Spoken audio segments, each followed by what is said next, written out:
Sardar Patel educational institute સંચાલિત Nilkanth excellent શિક્ષણ તીર્થ એટલે કે નેસ્ટમાં હું સાયન્સ ડિપાર્ટમેન્ટ વતી આપ સૌ વિદ્યાર્થી મિત્રોનું હાર્દિક સ્વાગત કરું છું. મિત્રો, આપણી ચેનલ નેસ્ટ એસપીઆઈ ને સબસ્ક્રાઇબ કરશો, લાઇક કરશો અને બેલ આઇકન ક્લિક કરશો, જેથી આવનારા બધા જ વિડીયો આપની સ્ક્રીન પર આવતા રહેશે.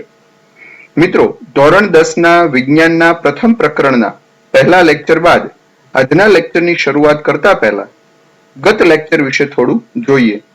તો ગત લેક્ચરમાં આપણે આપણી આસપાસ થતી અને પ્રયોગશાળામાં થતી પ્રક્રિયાઓ વિશે અભ્યાસ કર્યો. આ ઉપરાંત રાસાયણિક સમીકરણ કઈ રીતે લખી શકાય, તેનું મહત્વ, તેનું સમતોલન કઈ રીતે કરી શકાય તે પણ આપણે જોયું. હવે આપણે જોઈશું રાસાયણિક પ્રક્રિયાના પ્રકારો.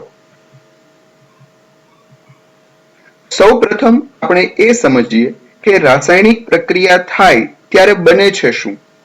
મિત્રો, રાસાયણિક પ્રક્રિયા દરમિયાન પ્રક્રિયકોમાં રહેલા પરમાણુઓ વચ્ચેના બંધો તૂટે છે અને જુદા જુદા પરમાણુઓ વચ્ચે નવા બંધોનું નિર્માણ થઈ નિપજ બને છે. આ તબક્કે આપને પ્રશ્ન પૂછવાનું મન થાય છે કે શું બરફ પીગળી અને પાણી બને, આ પ્રક્રિયાને રાસાયણિક પ્રક્રિયા કહી શકાય ખરી? થોડું વિચારો. મિત્રો, પ્રક્રિયક તરીકે અહીંયા બરફ છે જેનું અણુસૂત્ર થશે H2O સોલિડ. નિપજ તરીકે મળે છે પાણી જેનું અણુસૂત્ર થશે H2O લિક્વિડ. તો આ પ્રકારની પ્રક્રિયામાં સંયોજનનું અણુસૂત્ર એનું જે બંધારણ છે એમાં કશો જ ફેર પડતો નથી. રાસાયણિક પ્રક્રિયા થઈ છે એવું ત્યારે જ કહેવાશે જ્યારે પ્રક્રિયકોમાં રહેલા પરમાણુઓ વચ્ચેના બંધો તૂટે છે અને જુદા જુદા પરમાણુઓ વચ્ચે નવા બંધોનું નિર્માણ થઈ નિપજ બને છે. બરફમાંથી પાણી બનવાની પ્રક્રિયામાં H2O અણુઓ વચ્ચેના બંધો તૂટતા પણ નથી અને એ પરમાણુઓ વચ્ચે નવેસરથી બંધન થઈ અને નિપજમાં રૂપાંતર પણ થતું નથી. આથી આ તબક્કે કહી શકાય કે બરફનું પાણીમાં રૂપાંતર થવું એ રાસાયણિક પ્રક્રિયા નહીં પરંતુ ભૌતિક પ્રક્રિયા છે. આપણા અભ્યાસમાં અત્યારે કુલ 5 પ્રકારની પ્રક્રિયાઓનો અભ્યાસ કરવાનો છે. જેમાં પ્રથમ પ્રક્રિયા છે સંયોગીકરણ પ્રક્રિયા, બીજી છે વિઘટન પ્રક્રિયા, પ્રક્રિયા 3 વિસ્થાપન પ્રક્રિયા, ચોથી પ્રક્રિયા છે દ્વિવિસ્થાપન પ્રક્રિયા અને પાંચમી પ્રક્રિયા છે ઓક્સિડેશન અને રિડક્શન પ્રક્રિયા. જેમાં સૌપ્રથમ આપણે સંયોગીકરણ પ્રક્રિયાનો અભ્યાસ કરીશું. મિત્રો, સંયોગીકરણ પ્રક્રિયાની વ્યાખ્યા આપી છે જે રાસાયણિક પ્રક્રિયામાં બે કે તેથી વધુ પ્રક્રિયકો વચ્ચે પ્રક્રિયા થાય. આનું અર્થઘટન થયું કે ઓછામાં ઓછા બે પ્રક્રિયકો તો હોવા જ જોઈએ. બે કે તેથી વધુ પ્રક્રિયકો વચ્ચે પ્રક્રિયા થઈ જો એક જ નિપજ બનતી હોય, નિપજની સંખ્યા માત્ર એક જ હોય, તો આવા પ્રકારની રાસાયણિક પ્રક્રિયાને સંયોગીકરણ પ્રક્રિયા કહે છે. એનું ઉદાહરણ જોઈએ. દાખલા તરીકે એક પ્રક્રિયા આપી છે કળી ચૂનાની પાણી સાથેની પ્રક્રિયા. Calcium oxide plus H2O gives calcium hydroxide, ચૂનાનું નીતર્યું પાણી. ઉપરોક્ત પ્રક્રિયામાં કળી ચૂનાની પાણી સાથેની પ્રક્રિયા સંયોગીકરણ પ્રક્રિયાનું ઉદાહરણ થશે. કારણ અહીંયા બે પ્રક્રિયકો છે, કળી ચૂનો અને પાણી, જ્યારે બનતી નિપજની સંખ્યા માત્ર એક જ છે. આથી આ પ્રક્રિયા સંયોગીકરણ પ્રક્રિયાનું ઉદાહરણ થશે. આ જ રીતે બીજી પ્રક્રિયા જોઈએ. કાર્બન એટલે કે કોલસાનું હવાની હાજરીમાં દહન. પ્રક્રિયક તરીકે બે પદાર્થો છે, કાર્બન અને ઓક્સિજન. નિપજ મળે છે કાર્બન ડાયોક્સાઇડ વાયુ, જે એક જ છે. આથી આ પ્રક્રિયા પણ સંયોગીકરણ પ્રક્રિયા કહી શકાય. ત્રીજું ઉદાહરણ છે પાણી બનવાની પ્રક્રિયા. હાઇડ્રોજન વાયુ અને ઓક્સિજન વાયુ વચ્ચે રાસાયણિક પ્રક્રિયા થઈ અને પાણી બને છે. મિત્રો, ત્રીજી પ્રક્રિયામાં પણ પ્રક્રિયકોની સંખ્યા બે છે, હાઇડ્રોજન વાયુ અને ઓક્સિજન વાયુ, જ્યારે બનતી નિપજ એક જ છે, પાણી. આથી ઉપરોક્ત ત્રણેય પ્રક્રિયાઓ કળી ચૂનાની પાણી સાથેની પ્રક્રિયા, કોલસાનું હવાની હાજરીમાં દહન અને હાઇડ્રોજન અને ઓક્સિજન વાયુ વચ્ચેની પ્રક્રિયા. આ ત્રણેય પ્રક્રિયાઓને સંયોગીકરણની પ્રક્રિયા કહીશું. હવે આપણે વિઘટન પ્રક્રિયાનો અભ્યાસ કરીશું. વિઘટન પ્રક્રિયાની વ્યાખ્યા સંયોગીકરણ પ્રક્રિયાની વ્યાખ્યા કરતા તદ્દન વિરુદ્ધ છે. સંયોગીકરણ પ્રક્રિયામાં બે કે તેથી વધુ પ્રક્રિયકો હતા, જ્યારે બનતી નિપજની સંખ્યા એક હતી. જ્યારે વિઘટન પ્રક્રિયામાં એક જ પ્રકારના પ્રક્રિયકને ગરમ કરતા તેમાંથી બનતી નિપજની સંખ્યા જો એકથી વધુ હોય તો તેવી રાસાયણિક પ્રક્રિયાને વિઘટન પ્રક્રિયા કહીશું. આથી એમ કહી શકાય કે સંયોગીકરણ પ્રક્રિયાની વિરુદ્ધ એવી વિઘટન પ્રક્રિયા છે. દાખલા તરીકે ફેરસ સલ્ફેટના સ્ફટિકને કક્ષનળીમાં લઈ ગરમ કરતા. મિત્રો, સ્ફટિકમય ફેરસ સલ્ફેટ FeSO4 × 7H2O લીલાશ પડતો અથવા આછો લીલો પદાર્થ છે. તેને કસનળીમાં લઈને ગરમ કરતા તેમાંથી સ્ફટિક જળ દૂર થાય છે અને લાલાશ પડતો કથ્થાઈ રંગનો પદાર્થ Fe2O3 બને છે. રાસાયણિક પ્રક્રિયા સમીકરણ દર્શાવ્યું છે. FeSO4 સોલિડ, અહીંયા ત્રિકોણની નિશાની, ગરમી આપીએ છીએ, ગરમ કરીએ છીએ એવું દર્શાવે છે. FeSO4 પ્રક્રિયક એક જ છે, જ્યારે બનતી નિપજ 3 છે. આયર્ન ઓક્સાઇડ એટલે કે Fe2O3 પ્લસ SO2 એટલે કે સલ્ફર ડાયોક્સાઇડ પ્લસ SO3 એટલે કે સલ્ફર ટ્રાયોક્સાઇડ. આમ અહીંયા આગળ કહી શકાય કે ફેરસ સલ્ફેટનું વિઘટન થાય છે, કારણ પ્રક્રિયક તરીકે ફેરસ સલ્ફેટ એક છે, જ્યારે બનતી નિપજ એ એકથી વધુ છે. આ જ રીતે બીજા ઉદાહરણો વિઘટન પ્રક્રિયાને જોઈએ. પહેલું ઉદાહરણ છે કેલ્શિયમ કાર્બોનેટનું વિઘટન. મિત્રો, કેલ્શિયમ કાર્બોનેટને ઊંચા તાપમાને ભઠ્ઠીમાં હવાની ગેરહાજરીમાં ગરમ કરીશું તો નિપજ બનશે કેલ્શિયમ ઓક્સાઇડ એટલે કે કળી ચૂનો અને કાર્બન ડાયોક્સાઇડ. બીજું ઉદાહરણ છે લેડ નાઇટ્રેટનું ઉષ્મીય વિઘટન. લેડ નાઇટ્રેટ તેનું અણુસૂત્ર છે PbNO3 twice. એમને પણ કસનળીમાં લઈ ગરમ કરવામાં આવે તો નિપજ તરીકે બનશે lead oxide plus nitrogen dioxide plus oxygen વાયુ. ત્રીજું ઉદાહરણ છે પાણીનું વિદ્યુત વિભાજન. મિત્રો, એક પાત્રની અંદર શુદ્ધ પાણી લઈ અને તેમાં પ્લેટિનમના વિદ્યુત ધ્રુવો ડુબાડી વિદ્યુત પ્રવાહ પસાર કરવામાં આવે. આ તબક્કે ધ્યાનમાં રાખીએ, શુદ્ધ પાણી એ વિદ્યુતનું અવાહક છે. માટે પ્લેટિનમના ધ્રુવો સાથે વિદ્યુત પ્રવાહ પસાર કરવો હોય તો શુદ્ધ પાણીની અંદર મંદ હાઇડ્રોક્લોરિક એસિડ અથવા તો સલ્ફ્યુરિક એસિડના થોડા ટીપા ઉમેરવામાં આવે છે. જો પ્લેટિનમના ધ્રુવો વચ્ચે વિદ્યુત પ્રવાહ પસાર કરવામાં આવે ત્યારે પાણીનું વિદ્યુત વિભાજન થશે અને એનોડ એટલે કે ધનધ્રુવ ઉપર ઓક્સિજન વાયુ અને કેથોડ એટલે કે ઋણધ્રુવ ઉપર હાઇડ્રોજન વાયુ ઉત્પન્ન થાય છે. ચોથી પ્રક્રિયા જોઈએ સિલ્વર ક્લોરાઇડનું સૂર્યપ્રકાશની હાજરીમાં વિઘટન. મિત્રો, એક કાચની ડીશમાં સિલ્વર ક્લોરાઇડના પદાર્થને મૂકી રાખવામાં આવે સૂર્યપ્રકાશની હાજરીમાં તો સૂર્યપ્રકાશની હાજરીમાં સિલ્વર ક્લોરાઇડનું વિઘટન થવાથી ચાંદી એટલે કે સિલ્વર ધાતુ જ રહેશે, જ્યારે ક્લોરીન વાયુ છે દૂર થઈ જાય છે. તો ઉપરોક્ત ચારે ચાર પ્રક્રિયાઓ જોઈ અને આપણે કહી શકીએ કે પહેલી પ્રક્રિયા અને બીજી પ્રક્રિયા બંને પ્રક્રિયાઓની અંદર બહારથી ઉષ્મા ઉર્જા આપતા વિઘટન થાય છે. માટે પહેલી પ્રક્રિયા અને બીજી પ્રક્રિયાને ઉષ્મીય વિઘટન પ્રક્રિયા કહી શકાય. ત્રીજી પ્રક્રિયા એ વિદ્યુત પ્રવાહના કારણે થાય છે, માટે ત્રીજી પ્રક્રિયાને વિદ્યુતીય વિઘટન પ્રક્રિયા અથવા તો વિદ્યુત વિભાજન પ્રક્રિયા કહીશું. અને ચોથી પ્રક્રિયા સૂર્યપ્રકાશની હાજરીમાં વિઘટન થાય છે, માટે ચોથી પ્રક્રિયાને પ્રકાશીય વિઘટન પ્રક્રિયા કહીશું. ત્યારબાદ ત્રીજી પ્રક્રિયા જોઈએ વિસ્થાપન પ્રક્રિયા. સૌપ્રથમ તેની વ્યાખ્યા જોઈએ.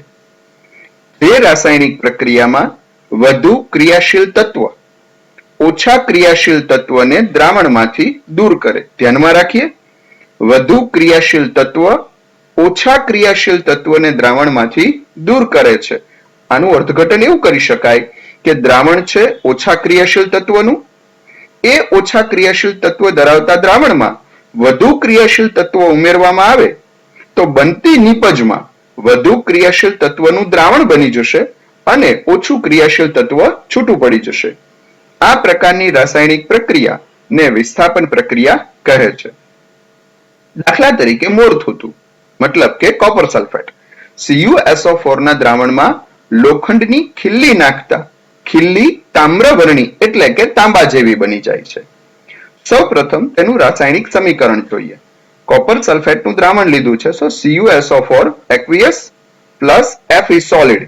અહીંયા રાસાયણિક પ્રક્રિયા થાય છે તો નિપજ બની જાય છે FeSO4 aqueous plus copper solid.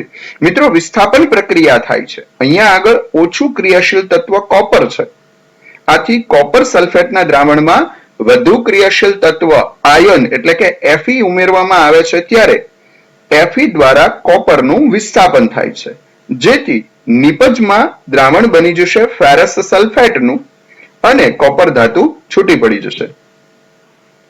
અહીંયા લોખંડ એ કોપર કરતા વધારે સક્રિય હોવાથી કોપર સલ્ફેટના દ્રાવણમાંથી કોપરનું વિસ્થાપન કરે છે. છૂટું પડતું કોપર લોખંડની ખીલ્લી પર જમા થઈ જાય છે, માટે લોખંડની ખીલ્લી તામ્રવર્ણી બની જાય છે. બીજા કેટલાક વિસ્થાપન પ્રક્રિયાના ઉદાહરણો જોઈએ. દાખલા તરીકે કોપર સલ્ફેટના દ્રાવણમાં ઝિંક ધાતુનો ટુકડો ઉમેરવામાં આવે છે, તો ઝિંક ધાતુ એ કોપર કરતા વધુ સક્રિય છે, માટે ઝિંક સલ્ફેટ બનશે અને કોપરનું વિસ્થાપન થાય છે. આવી જ બીજી પ્રક્રિયા છે, સિલ્વર નાઇટ્રેટના દ્રાવણમાં ઝિંક ધાતુ ઉમેરવામાં આવે. આ તબક્કે સિલ્વર ધાતુનું પણ ઝિંક દ્વારા વિસ્થાપન થશે. ત્રીજી પ્રક્રિયા છે લેડની કોપર ક્લોરાઇડ સાથેની પ્રક્રિયા. તમે નિપજ તરફ જોઈ શકો છો કે લેડ દ્વારા કોપરનું વિસ્થાપન થાય છે, માટે લેડ ક્લોરાઇડ બનશે PbCl2 અને કોપર ધાતુ છૂટી પડશે. મિત્રો ઉપરોક્ત પ્રક્રિયાના આધારે કહી શકાય કે ઝિંક, લેડ કે આયન વગેરે ધાતુઓ કોપર કરતા વધારે સક્રિય છે. આ જ રીતે જુદી જુદી વિસ્થાપન પ્રક્રિયાઓનો અભ્યાસ કરીને સક્રિયતાની શ્રેણી બનાવી શકાય. કઈ ધાતુ વધુ સક્રિય છે, કઈ ધાતુ ઓછી સક્રિય છે. આવી જે સક્રિયતાની શ્રેણી છે જેને ધાતુ સક્રિયતા શ્રેણી તરીકે ઓળખવામાં આવે છે, જેનો પ્રકરણ 3 માં આપણે વિશેષ અભ્યાસ કરીશું. ત્યાર પછી અભ્યાસ કરીએ દ્વિવિસ્થાપન પ્રક્રિયા. જે રાસાયણિક પ્રક્રિયામાં બે પ્રક્રિયકો વચ્ચે ધાતુ આયનોની આપ-લે થતી હોય. ધ્યાનમાં રાખીએ, અહીંયા બે પ્રક્રિયકો છે. બંને પ્રક્રિયકોમાં જે બંને ધાતુ તત્વો છે એ બંને ધાતુ તત્વોની પરસ્પર આપ-લે થઈ અને નિપજ બનતી હોય. આ પ્રકારની રાસાયણિક પ્રક્રિયાને દ્વિવિસ્થાપન પ્રક્રિયા કહે છે. મિત્રો પ્રથમ પ્રકરણની અંદર એક પ્રક્રિયા આવી આપણે અભ્યાસમાં ભણી ગયા છીએ, જેમાં લેડ નાઇટ્રેટની પોટેશિયમ આયોડાઇડ સાથેની પ્રક્રિયા હતી. તમને યાદ હશે કે લેડ આયોડાઇડ બનતું હતું અને પોટેશિયમ નાઇટ્રેટ બનતું હતું. બીજી એવી પ્રક્રિયા જોઈએ બેરિયમ ક્લોરાઇડ અને સોડિયમ સલ્ફેટ વચ્ચે થતી રાસાયણિક પ્રક્રિયા. બેરિયમ ક્લોરાઇડ એનું સૂત્ર છે BaCl2 plus sodium sulphate Na2SO4. નિપજ તરીકે જોતા પહેલા ધ્યાનમાં રાખીએ, અહીંયા આગળ બેરિયમ આયન એટલે કે Ba+2 અને સોડિયમ આયન એટલે કે Na+ વચ્ચે આપ-લે થાય છે, માટે આ પ્રક્રિયા દ્વિવિસ્થાપન પ્રક્રિયા કહી શકાય. પ્રક્રિયક તરીકે હતું બેરિયમ ક્લોરાઇડ, જ્યારે નિપજ તરફ મળે છે સોડિયમ ક્લોરાઇડ. પ્રક્રિયક તરફ હતું સોડિયમ સલ્ફેટ, જ્યારે નિપજ તરફ મળે છે બેરિયમ સલ્ફેટ. આમ બેરિયમ આયન અને સોડિયમ આયન વચ્ચે આપ-લે થાય છે, માટે આ પ્રકારની પ્રક્રિયા દ્વિવિસ્થાપન પ્રક્રિયા છે. દ્વિવિસ્થાપન પ્રક્રિયાના બીજું કેટલાક ઉદાહરણો જોઈએ. દાખલા તરીકે પોટેશિયમ બ્રોમાઇડ ની બેરિયમ આયોડાઇડ સાથેની પ્રક્રિયા. મિત્રો પોટેશિયમ આયન એટલે કે K+ અને બેરિયમ આયન એટલે કે Ba+2 વચ્ચે આપ-લે થાય છે. આથી પ્રક્રિયક બાજુ રહેલો પોટેશિયમ બ્રોમાઇડ નિપજ બાજુ પોટેશિયમ આયોડાઇડમાં રૂપાંતર પામે છે અને પ્રક્રિયક તરફ રહેલો બેરિયમ આયોડાઇડ એ નિપજ તરફ બેરિયમ બ્રોમાઇડમાં રૂપાંતર પામે છે. એટલે કે પોટેશિયમ આયન અને બેરિયમ આયન વચ્ચે આપલે થાય છે. ત્યાર પછીનું ઉદાહરણ જોઈએ તો લેડ નાઇટ્રેટની પોટેશિયમ આયોડાઇડ સાથેની પ્રક્રિયા, જેની ચર્ચા આપણે પ્રથમ લેક્ચરમાં કરી ચૂક્યા છીએ. આપેલ પ્રક્રિયકમાં લેડ આયન Pb+2 અને પોટેશિયમ આયન K+ વચ્ચે આપલે થાય છે. આથી પ્રક્રિયક તરફ રહેલો લેડ નાઇટ્રેટ નિપજ તરફ પોટેશિયમ નાઇટ્રેટ બની જાય છે અને પ્રક્રિયક તરફ રહેલો પોટેશિયમ આયોડાઇડ એ લેડ આયોડાઇડમાં રૂપાંતર થઈ જાય છે. આથી એમ કહી શકાય કે લેડ અને પોટેશિયમ આયનો વચ્ચે આપલે થઈ છે. ત્યાર પછી પ્રક્રિયાનો પાંચમો પ્રકાર ઓક્સિડેશન અને રિડક્શન પ્રક્રિયા. તેમાં સૌપ્રથમ આપણે ઓક્સિડેશન પ્રક્રિયાનો અભ્યાસ કરીશું. જે રાસાયણિક પ્રક્રિયા દરમિયાન પદાર્થ, અણુ કે પરમાણુ ઓક્સિજન મેળવે અને અથવા હાઇડ્રોજન ગુમાવે તેવી પ્રક્રિયાને ઓક્સિડેશન પ્રક્રિયા કહે છે. સૌપ્રથમ વ્યાખ્યા ઉપર ધ્યાન આપીએ. રાસાયણિક પ્રક્રિયા દરમિયાન અણુ, પરમાણુ કે પદાર્થ ઓક્સિજન તો મેળવે જ છે, પરંતુ હાઇડ્રોજન ગુમાવે એવું ફરજિયાત નથી. માટે જ શબ્દ વાપર્યો છે અને અથવા. ફરી પાછી વ્યાખ્યા જોઈએ. જે રાસાયણિક પ્રક્રિયા દરમિયાન પદાર્થ, અણુ કે પરમાણુ ઓક્સિજન મેળવે અને અથવા હાઇડ્રોજન ગુમાવે તેવી પ્રક્રિયાને ઓક્સિડેશન પ્રક્રિયા કહે છે. દાખલા તરીકે કાર્બનની હવામાંના ઓક્સિજન સાથેની દહન પ્રક્રિયા. નિપજ બને છે કાર્બન ડાયોક્સાઇડ. બીજી પ્રક્રિયા છે મેગ્નેશિયમ ધાતુની ઓક્સિજન સાથેની દહન પ્રક્રિયા. નિપજ બને છે મેગ્નેશિયમ ઓક્સાઇડ. ત્રીજી પ્રક્રિયા છે ગરમ કરેલી કોપર ધાતુ પરથી ઓક્સિજન વાયુ પસાર કરવામાં આવે છે. નિપજ બને છે કોપર ઓક્સાઇડ. ઉપરોક્ત બધી જ પ્રક્રિયાઓમાં કાર્બન, મેગ્નેશિયમ અને કોપર ઓક્સિજન મેળવે છે. નિપજ તરફ તમે જોશો તો કાર્બનનું રૂપાંતર થયું છે કાર્બન ડાયોક્સાઇડમાં, મેગ્નેશિયમનું રૂપાંતર થયું છે મેગ્નેશિયમ ઓક્સાઇડમાં અને કોપરનું રૂપાંતર થયું છે કોપર ઓક્સાઇડમાં. આમ ત્રણ રાસાયણિક પ્રક્રિયાઓમાં પ્રક્રિયકો ઓક્સિજન મેળવે છે, માટે આ બધી પ્રક્રિયાઓને ઓક્સિડેશન પ્રક્રિયા કહેવાય. પરંતુ તમે ધ્યાનથી જોયું હશે કે આ પ્રક્રિયા દરમિયાન ક્યાંય પણ હાઇડ્રોજનનો ઉલ્લેખ નથી, માટે જ આપણે વ્યાખ્યામાં અને અથવા શબ્દ વાપર્યો છે. ફરી પાછી ઓક્સિડેશનની વ્યાખ્યા જોઈ લઈએ. જે રાસાયણિક પ્રક્રિયા દરમિયાન પદાર્થ, અણુ કે પરમાણુ ઓક્સિજન મેળવે અને અથવા હાઇડ્રોજન ગુમાવે તેવી પ્રક્રિયાને ઓક્સિડેશન પ્રક્રિયા કહે છે. હવે જોઈએ રિડક્શન પ્રક્રિયા. જે રાસાયણિક પ્રક્રિયા દરમિયાન પદાર્થ, અણુ કે પરમાણુ ઓક્સિજન ગુમાવે. ધ્યાનમાં રાખીએ મિત્રો, ઓક્સિડેશન કરતા તદ્દન વિરોધી પ્રક્રિયા છે. ઓક્સિડેશન પ્રક્રિયામાં ઓક્સિજન મેળવાય છે, જ્યારે રિડક્શન પ્રક્રિયામાં ઓક્સિજન ગુમાવાય છે. ઓક્સિડેશન પ્રક્રિયામાં હાઇડ્રોજન ગુમાવાય છે, જ્યારે રિડક્શન પ્રક્રિયામાં હાઇડ્રોજન મેળવાય છે. પરંતુ અહીંયા આગળ પણ અને અથવા શબ્દ વાપરેલો છે, કારણ કે દરેક પ્રક્રિયામાં હાઇડ્રોજન મેળવાય તો જ રિડક્શન થયું એવું ન કહી શકાય. જો રાસાયણિક પ્રક્રિયા દરમિયાન પદાર્થ, અણુ કે પરમાણુ ઓક્સિજન ગુમાવે તો આવા પ્રકારની પ્રક્રિયાને પણ રિડક્શન પ્રક્રિયા કહી શકાય. તેના ઉદાહરણ જોઈએ. દાખલા તરીકે કોપર ઓક્સાઇડની હાઇડ્રોજન વાયુ સાથેની પ્રક્રિયા. પ્રક્રિયા દરમિયાન જોઈશું તો પ્રક્રિયક તરફ છે CuO, જ્યારે નિપજ તરફ મળી જાય છે Cu. એટલે કે પહેલી પ્રક્રિયામાંથી ઓક્સિજન પ્રક્રિયક કોપર ઓક્સાઇડ પરથી ગુમાવાય છે. બીજી પ્રક્રિયા છે કાર્બન ડાયોક્સાઇડ વાયુની હાઇડ્રોજન વાયુ સાથેની પ્રક્રિયા. નિપજ બની જાય છે જળવાયુ, કાર્બન મોનોક્સાઇડ અને પાણીનો અણુ બને છે. બીજી પ્રક્રિયામાં મુખ્ય પ્રક્રિયક કાર્બન ડાયોક્સાઇડ પાસે 2 ઓક્સિજન છે, જ્યારે નિપજ તરફ કાર્બન મોનોક્સાઇડ મળે છે, મતલબ કે 1 ઓક્સિજન પરમાણુ ગુમાવે છે. ત્રીજી પ્રક્રિયા છે મેગ્નેશિયમ ઓક્સાઇડની હાઇડ્રોજન સાથેની પ્રક્રિયા. મિત્રો, મેગ્નેશિયમ ઓક્સાઇડનું મેગ્નેશિયમમાં રૂપાંતર થઈ જાય છે.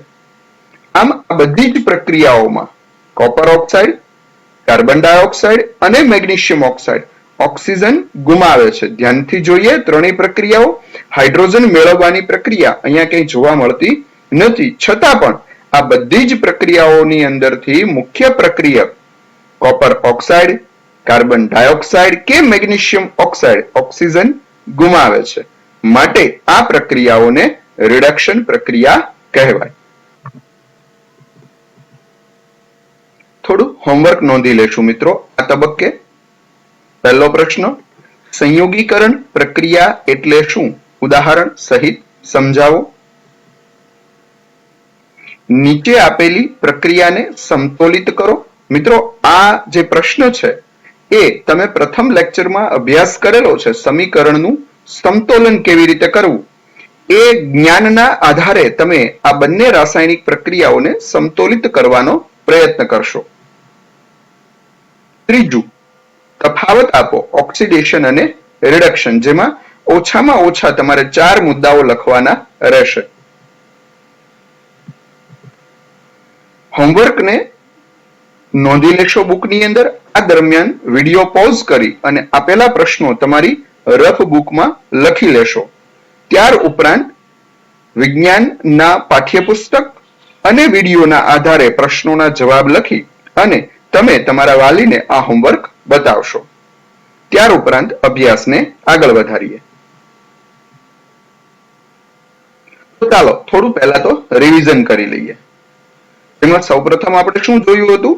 સંયોગીકરણ પ્રક્રિયા. એની વ્યાખ્યા જોઈ કે જે રાસાયણિક પ્રક્રિયામાં 2 કે તેથી વધુ પ્રક્રિયકો વચ્ચે પ્રક્રિયા થાય, એક જ નિપજ બને તો તેવી રાસાયણિક પ્રક્રિયાને સંયોગીકરણ પ્રક્રિયા કહેવાય. ધ્યાનમાં રાખવાનું છે, મગજમાં બેસાડી દો કે 2 કે તેના કરતા વધુ પ્રક્રિયકો હોય અને બનતી નિપજ એક હોય તો આ પ્રકારની રાસાયણિક પ્રક્રિયાને સંયોગીકરણ પ્રક્રિયા કહેવાય. ત્યારબાદ વિઘટન પ્રક્રિયાઓ જોઈ. જે રાસાયણિક પ્રક્રિયામાં એક જ પ્રકારનો પ્રક્રિયક હોય તેને ગરમ કરતા એકથી વધુ નિપજ બનતી હોય તો તેવી રાસાયણિક પ્રક્રિયાને વિઘટન પ્રક્રિયા કહીશું. મિત્રો સંયોગીકરણ પ્રક્રિયા અને વિઘટન પ્રક્રિયા તદ્દન વિરુદ્ધ છે. જેમાં પણ વિઘટન પ્રક્રિયામાં આપણે જોયું કે જો ઉષ્મા ઉર્જાના આધારે વિઘટન થાય તો એવી પ્રક્રિયાઓને ઉષ્મીય વિઘટન પ્રક્રિયા કહેવાય. સૂર્યપ્રકાશની હાજરીમાં વિઘટન થાય તો પ્રકાશીય વિઘટન પ્રક્રિયા કહેવાય. અને વિદ્યુત પ્રવાહની મદદથી વિઘટન પ્રક્રિયા થાય તો વિદ્યુતીય વિઘટન અથવા તો વિદ્યુત વિભાજન પ્રક્રિયા કહીશું. ત્યારબાદ આપણે જોઈ વિસ્થાપન અને દ્વિવિસ્થાપન પ્રક્રિયા. સૌપ્રથમ વિસ્થાપન પ્રક્રિયા. જે રાસાયણિક પ્રક્રિયામાં વધુ ક્રિયાશીલ તત્વ ઓછા ક્રિયાશીલ તત્વને દ્રાવણમાંથી દૂર કરે છે તે રાસાયણિક પ્રક્રિયાને વિસ્થાપન પ્રક્રિયા કહેવાય છે. જેનો ઉપયોગ કરીને ધાતુઓની સક્રિયતા નક્કી કરી શકાય. જે રાસાયણિક પ્રક્રિયામાં 2 પ્રક્રિયકો વચ્ચે ધાતુ આયનોની આપ-લે થતી હોય તેવી રાસાયણિક પ્રક્રિયાને દ્વિવિસ્થાપન પ્રક્રિયા કહે છે. આ પ્રકારની પ્રક્રિયામાં ધાતુ આયનો પરસ્પર આપ-લે કરે છે. છેલ્લે અભ્યાસમાં આપણે જોયું ઓક્સિડેશન અને રિડક્શન. ઓક્સિડેશનની વ્યાખ્યા જોઈ. જે રાસાયણિક પ્રક્રિયા દરમિયાન પદાર્થ, અણુ કે પરમાણુ ઓક્સિજન મેળવે અને અથવા હાઇડ્રોજન ગુમાવે તેવી પ્રક્રિયાને ઓક્સિડેશન પ્રક્રિયા કહે છે. અને જે રાસાયણિક પ્રક્રિયા દરમિયાન પદાર્થ, અણુ કે પરમાણુ ઓક્સિજન ગુમાવે અને અથવા હાઇડ્રોજન મેળવે તેવી પ્રક્રિયાને રિડક્શન પ્રક્રિયા કહે છે. તો આમ 5 પ્રકારની રાસાયણિક પ્રક્રિયાઓ સંયોગીકરણ પ્રક્રિયા, વિઘટન પ્રક્રિયા, વિસ્થાપન પ્રક્રિયા, દ્વિવિસ્થાપન પ્રક્રિયા અને ઓક્સિડેશન અને રિડક્શન પ્રક્રિયાનો અભ્યાસ આ તબક્કે આપણે પૂર્ણ કર્યો. હવે આગળના મુદ્દામાં અભ્યાસમાં જોઈએ તો પ્રક્રિયા આવે છે રેડોક્સ પ્રક્રિયા. મિત્રો રેડોક્સ એટલે રિડક્શન અને ઓક્સિડેશન એમ સંયુક્ત બંને પ્રકારની પ્રક્રિયાઓ, એટલે કે એક જ પ્રક્રિયામાં રિડક્શન પણ થતું હોય અને ઓક્સિડેશન પણ થતું હોય. તમે ધ્યાનથી જોશો કે રેડોક્સ શબ્દ રિડક્શનના RED અને ઓક્સિડેશનના OX આમ બંને રિડક્શન અને ઓક્સિડેશનના સંયુક્ત ઉપક્રમે બનેલો શબ્દ છે રેડોક્સ. તેની વ્યાખ્યા જોઈએ. જે પ્રક્રિયામાં એક પ્રક્રિયકનું ઓક્સિડેશન થતું હોય, સ્વાભાવિક છે કે બીજા પ્રક્રિયકનું તેની પેરેલલ રિડક્શન થતું હોય, તેવી પ્રક્રિયાને રેડોક્સ પ્રક્રિયા કહે છે. અથવા તો એમ કહી શકાય, જે પ્રક્રિયામાં ઓક્સિડેશન અને રિડક્શન એમ બંને પ્રક્રિયાઓ એક સાથે થતી હોય એવી પ્રક્રિયાઓને રેડોક્સ પ્રક્રિયા કહે છે. દાખલા તરીકે કોપર ઓક્સાઇડની હાઇડ્રોજન વાયુ સાથેની પ્રક્રિયા. CuO copper oxide plus H2 hydrogen વાયુ સાથે પ્રક્રિયા થાય છે. નિપજ તરીકે બને છે કોપર પ્લસ પાણી. મિત્રો ઉપરોક્ત પ્રક્રિયાને થોડી અલગ રીતે લખીએ તો એક પ્રક્રિયા આ રીતે લખાશે કે પ્રક્રિયક તરીકે છે કોપર ઓક્સાઇડ નું નિપજમાં રૂપાંતર થઈ ગયું કોપર તરીકે. એટલે કે પ્રક્રિયક બાજુથી કોપર પાસેથી ઓક્સિજન દૂર થાય છે, એટલે કોપરનું અહીંયા રિડક્શન થાય છે એમ કહી શકાય. બીજી પ્રક્રિયા લખીએ, એની એ જ પ્રક્રિયામાં બીજો ભાગ H2 માંથી બને છે H2O. પ્રક્રિયક બાજુથી હાઇડ્રોજન પાસે ઓક્સિજન ઉમેરાઈ જાય છે, એટલે કે હાઇડ્રોજનનું અહીંયા ઓક્સિડેશન થાય છે. મિત્રો ધ્યાનથી ફરી પાછી પ્રક્રિયા જોઈએ. CuO પ્લસ H2 નું રૂપાંતર થાય છે Cu પ્લસ H2O, એટલે કે આ પ્રક્રિયામાં કોપર ઓક્સાઇડનું રિડક્શન થયું અને હાઇડ્રોજનનું ઓક્સિડેશન થયું, માટે આપેલી પ્રક્રિયા રેડોક્સ પ્રક્રિયા છે એમ કહી શકાય. આમ સંયુક્ત પ્રક્રિયા દરમિયાન ઓક્સિડેશન અને રિડક્શન એમ બંને થાય છે, માટે આ રેડોક્સ પ્રક્રિયા છે. આ જ રીતે બીજી પ્રક્રિયાઓ જોઈએ. ઝિંક ઓક્સાઇડની કાર્બન સાથે પ્રક્રિયા થાય છે. નિપજ તરીકે બને છે ઝિંક પ્લસ કાર્બન મોનોક્સાઇડ. ઉપરની પ્રક્રિયામાં ઝિંકનું રિડક્શન થાય છે, કારણ કે પ્રક્રિયક તરફ રહેલા ઝિંક ઓક્સાઇડનું નિપજ તરફ ઝિંકમાં રૂપાંતર થાય છે, એટલે કે ઓક્સિજન દૂર થાય છે. જ્યારે કાર્બનનું ઓક્સિડેશન થાય છે, કારણ પ્રક્રિયક તરફ રહેલા કાર્બનનું નિપજમાં કાર્બન મોનોક્સાઇડમાં રૂપાંતર થયું. આથી ઝિંક ઓક્સાઇડનું રિડક્શન અને કાર્બનનું ઓક્સિડેશન થયું છે એમ કહી શકાય. ત્યાર ઉપરાંત બીજું ઉદાહરણ જોઈએ તો મેંગેનીઝ ડાયોક્સાઇડ MnO2 ની હાઇડ્રોક્લોરિક એસિડ સાથેની પ્રક્રિયા. નિપજ બનશે મેંગેનીઝ ક્લોરાઇડ પ્લસ પાણી H2O પ્લસ Cl2. મિત્રો પ્રક્રિયાની અંદર મેંગેનીઝ ઓક્સિજન ગુમાવે છે, એટલે કે તેનું રિડક્શન થાય છે. ધ્યાનથી જુઓ, પ્રક્રિયક તરફ રહેલું છે MnO2, જ્યારે નિપજ તરફ બની જાય છે MnCl2, એટલે કે મેંગેનીઝે ઓક્સિજન ગુમાવે છે તો મેંગેનીઝનું અહીંયા રિડક્શન થશે. જ્યારે HCl માં રહેલો હાઇડ્રોજન નું રૂપાંતર થાય છે H2O માં, એટલે કે હાઇડ્રોજન ઓક્સિજન મેળવે છે, માટે તેનું ઓક્સિડેશન થાય છે. આ તબક્કે આ પ્રક્રિયામાં કહી શકાય કે MnO2 માં રહેલા મેંગેનીઝ નું રિડક્શન થયું છે અને HCl માં રહેલા હાઇડ્રોજનનું ઓક્સિડેશન થયું છે, એટલે કે આપેલી પ્રક્રિયા રેડોક્સ પ્રક્રિયા છે તેમ કહી શકાય. રોજિંદા જીવનમાં જોવા મળતી રેડોક્સ પ્રક્રિયાઓ. મિત્રો આ તો રાસાયણિક પ્રક્રિયાઓ એવી જ હોય જે પ્રયોગશાળામાં જોવા મળતી હોય, પરંતુ રોજિંદા જીવનમાં પણ કેટલીક પ્રક્રિયાઓ એવી છે કે જે રેડોક્સ સ્વરૂપે આપણને જોવા મળે છે. જે પૈકી મુખ્ય બે પ્રક્રિયાઓ છે. એક ક્ષારણ થવું એટલે કે કટાવું, અને બીજું છે ખોરાપણું એટલે કે ખોરું થવું. જે પૈકી આપણે પહેલી પ્રક્રિયા ક્ષારણ વિશે અભ્યાસ કરીશું. સૌ પ્રથમ તો સમજીએ કે ક્ષારણ કોને કહેવાય. એસિડ અને ભેજની હાજરીમાં ધાતુને કાટ લાગવાની ક્રિયા એને કહેવાય ક્ષારણ. દાખલા તરીકે લોખંડને કાટ લાગે, થોડા સમયમાં ચાંદી કાળી પડી જાય. બજારમાંથી ચાંદીના ઘરેણાઓ કે વાસણ લાવવામાં આવે તો એકદમ ચકચકિત હોય, પણ થોડા જ સમયની અંદર એસિડ ભેજની હાજરીના કારણે તે કાળી પડી જાય છે.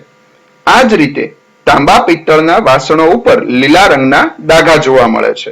મિત્રો, તમારા ઘરે રહેલા તાંબા પિત્તળના વાસણને લીંબુથી સાફ કર્યા બાદ એકદમ ચકચકિત દેખાતા એ વાસણો પર થોડા જ દિવસોમાં લીલા રંગના ડાઘા તમને જોવા મળશે, જે દર્શાવે છે કે આ તબક્કે તાંબા કે પિત્તળનું ક્ષારણ થયું છે.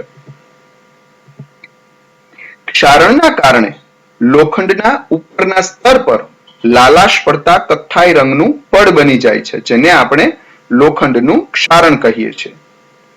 જ્યારે ધાતુ પર તેની આસપાસના પદાર્થો જેવા કે ભેજ, એસિડ, પાણી વગેરેના સંપર્કમાં આવે છે ત્યારે તેનું ક્ષયન થવા લાગે છે અને પરિણામે લોખંડમાંથી બનેલી વસ્તુઓ જેવી કે કારના ભાગો, પુલ, લોખંડની રેલિંગ, જહાજો વગેરેને ખૂબ જ નુકસાન થાય છે. આથી ખર્ચ પણ વધુ થાય છે. દરેક દેશ માટે સૌથી મોટો પ્રશ્ન આ બને છે કે થતા નુકસાનના આંકડાઓ કે ખર્ચને કઈ રીતે ઘટાડી શકાય.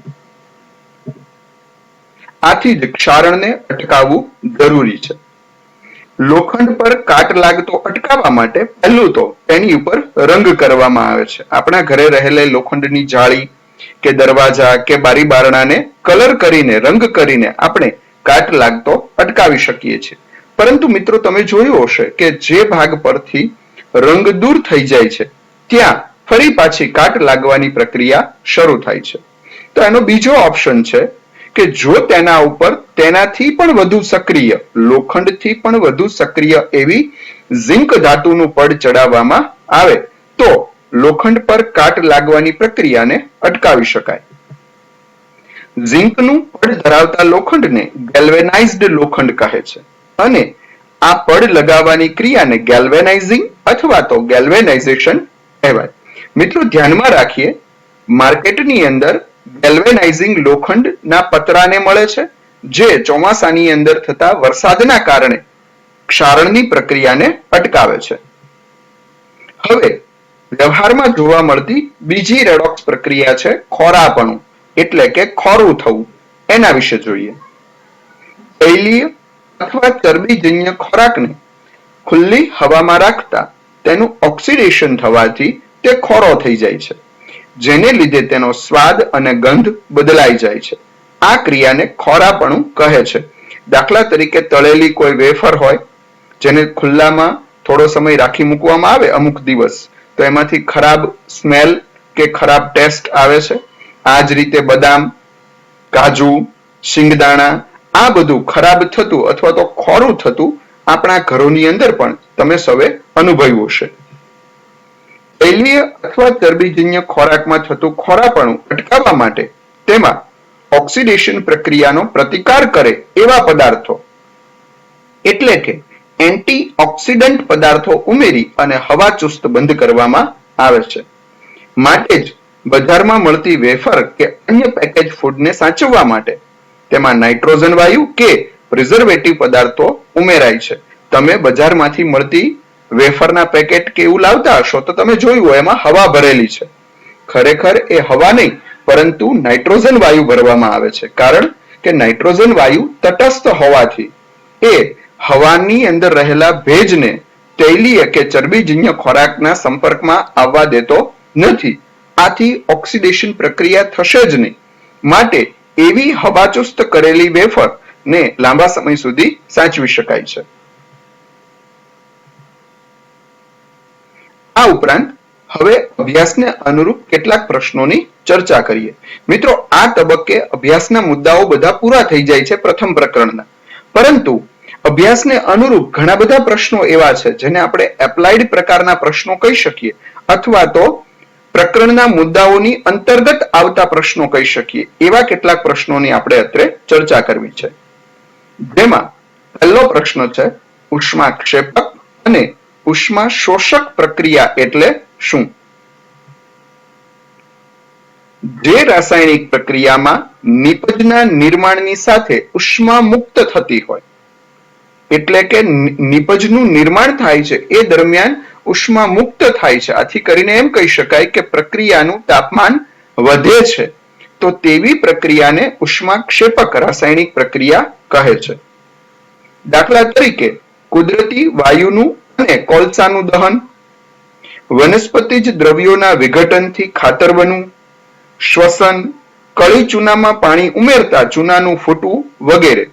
મિત્રો, તમારા વાલી સાથે કળી ચૂનામાં પાણી ઉમેરતા ચૂનાના ફૂટવાની જે પ્રક્રિયા છે એના વિશે ચર્ચા કરજો. પહેલાના સમયમાં દિવાલોને ધોળવા માટે કળી ચૂનો વપરાતો. એ ગાંગડા ચૂનાનું પદાર્થને કોઈ વાસણમાં લઈ અને ઉપરથી પાણી ઉમેરવામાં આવે ત્યારે પુષ્કળ પ્રમાણમાં ધડબડાટી બોલે છે, ઉષ્મા ઉત્પન્ન થાય છે અને પાત્રનું તાપમાન પણ વધી જાય છે. માટે આ પ્રક્રિયાઓ ઉષ્માક્ષેપક પ્રક્રિયાઓ છે. જે રાસાયણિક પ્રક્રિયા દરમિયાન બહારથી ઉષ્મા ઉર્જા આપવી પડતી હોય તે રાસાયણિક પ્રક્રિયાને ઉષ્મા શોષક પ્રક્રિયા કહે છે. ધ્યાનમાં રાખીએ, ઉષ્માક્ષેપક દરમિયાન ઉષ્મા ઉર્જા મુક્ત થાય છે, જ્યારે ઉષ્મા શોષક પ્રક્રિયા દરમિયાન ઉષ્માનું શોષણ થાય છે. દરેક ઉષ્મીય વિઘટન પ્રક્રિયા એ ઉષ્મા શોષક પ્રક્રિયાના જ ઉદાહરણ ગણી શકાય. જેમ કે ચૂનાના પથ્થરનું વિઘટન, ફેરસ સલ્ફેટના રંગમાં પરિવર્તન, લેડ નાઇટ્રેટનું ઉષ્મીય વિઘટન, પ્રકાશ સંશ્લેષણ વગેરે. બીજો પ્રશ્ન છે, અવક્ષેપન પ્રક્રિયા એટલે શું? ઉદાહરણ આપી સમજાવો.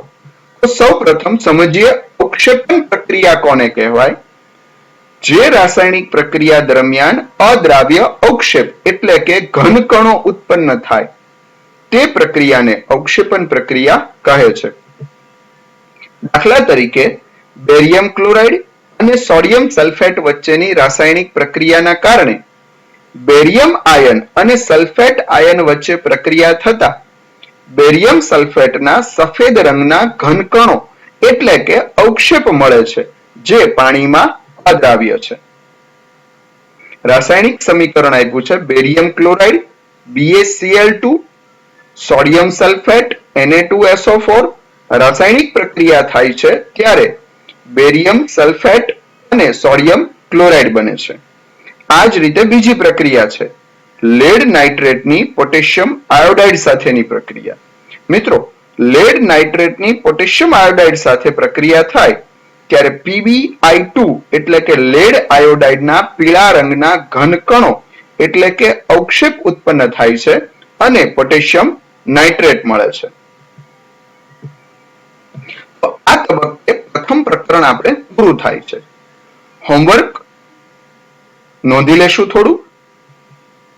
પહેલો પ્રશ્ન, રેડોક્સ પ્રક્રિયા એટલે શું? ઉદાહરણ સહિત સમજાવો. બીજું, ટૂંક નોંધ લખો, ચારણ. ત્રીજું, ખોરાપણું એટલે શું? સમજાવો. ચોથું, નીચે આપેલી પ્રક્રિયામાં ઓક્સિડેશન અને રિડક્શન પામતા પદાર્થોને ઓળખો.